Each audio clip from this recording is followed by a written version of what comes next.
Welcome back to FC Barcelona Central for a deep dive into everything FC Barcelona and their escalating problems.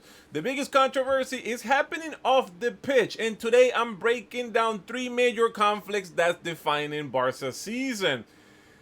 The UEFA has made a landmark decision approving the La Liga match day 17 game between Villarreal and Barcelona to be played in Miami on the weekend of December 20th and 21st instead of the Estadio de la Cerámica in Villarreal's home. This is a game changer, and the reaction in Madrid has been immediate and furious.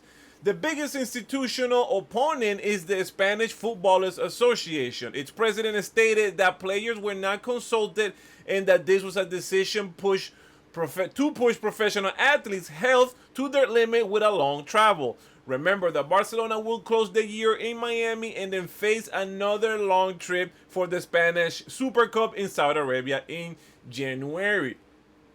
The controversy reached its highest levels when Real Madrid sent a formal letter to the Spanish government, the Sports Council of Spain, alongside to UEFA and FIFA, requesting their intervention to prevent the match. Madrid views this game as an adulteration of the competition because Barcelona avoids an away fixture in Villarreal.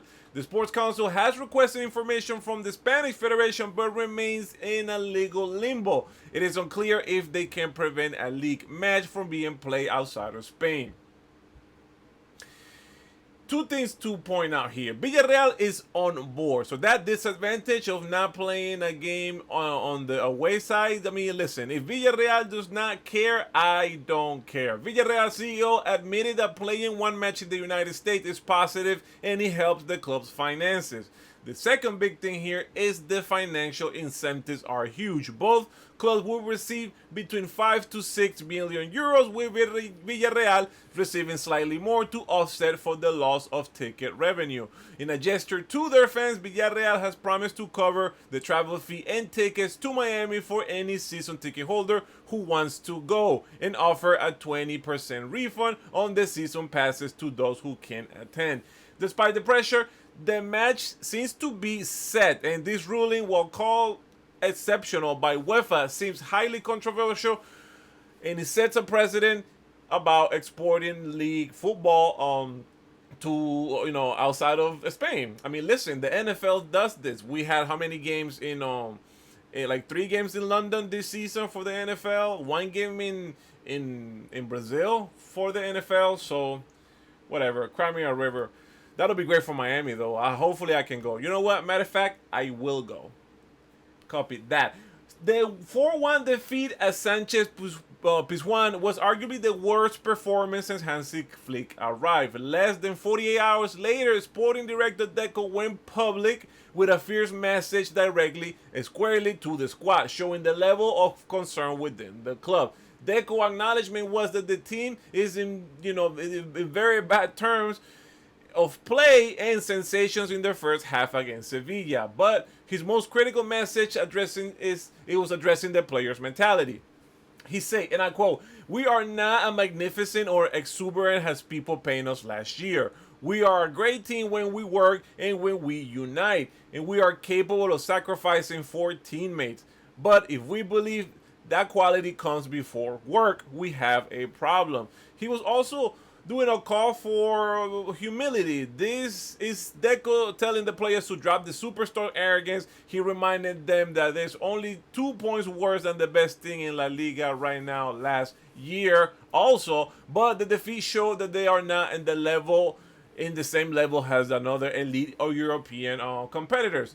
And lastly, the Iñigo Martinez effect. Deco also addressed the surprise free exit of Iñigo Martinez to Saudi Arabia. The Basque defender was a key player on Hansi Flick and a leader in their locker room, and his exit was unexpected.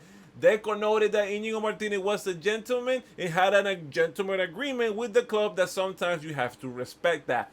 Deco demands for professionalism and sacrifice, and the players have been warned. So it is definitely to point out the honeymoon period is over at the club. In a wide-ranging interviews, remember we are in an international week, so Deco has been giving interviews left and right, and I'm sure so many people we're gonna hear from them, from the sporting director to the coaching to the president. But Deco gave an insight to the 5 hottest topics on his folder, like on his desk, pretty much. So the first thing to address is the goalkeeping alarm. The injury of Marc-Andre ter Stegen sparked an institutional alarm inside of the club. Deco admitted that the club realized that they lack a reliable, experienced backup. Remember, when ter Stegen got hurt last season, the club realized that the filial did not have any goalkeepers with more than 10 professional matches. This led to the signing of Joan Garcia from Espanyol, a player Deco sees as a very good market opportunity for the present and the future. Deco believes that ter Stegen will finish the season at the club and they will compete for a starting spot once again.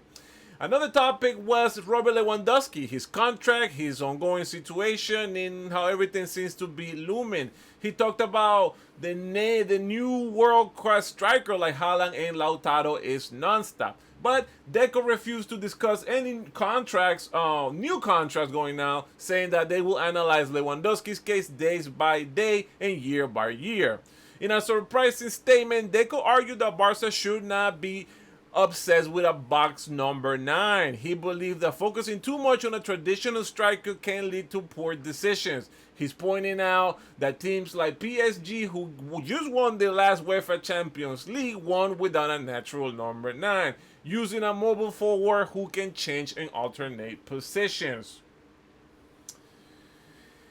And also, Deco confirmed 2 major contract renewals we are pretty much nearly completion. One is Frankie de Jong, who he says we've been talking to Frankie and he has never been in any economic issue. We are at the end of the negotiations and I believe we will renew him as soon as possible.